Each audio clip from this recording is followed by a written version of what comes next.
Welcome. If you've ever wanted to look back at the reels you've shared on Instagram over the past year, you're in the right place. Today, I'll walk you through the simple, updated steps to filter your Instagram reels from just the past year.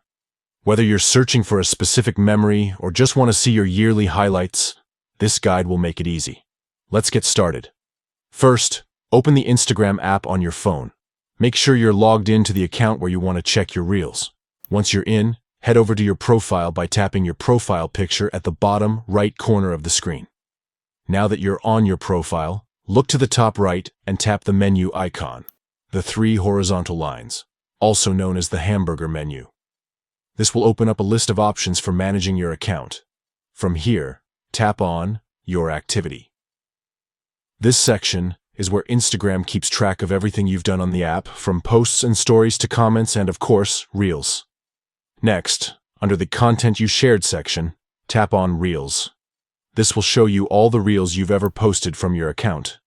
To narrow things down to just the past year, look for the Filter by Date option at the top or near the search bar. Tap on it, and you'll see a few different time frame choices. Select Past Year. Instagram will automatically filter your reels, showing only those you've shared in the last 12 months. Now you can easily scroll through your reels from the past year, relive your favorite moments, or find that one video you're looking for. And that's it. You've just learned how to filter your Instagram reels from the past year with a few quick taps. If you found this helpful, don't forget to check out more tips and tricks to get the most out of your Instagram experience. Thanks for watching, and see you next time.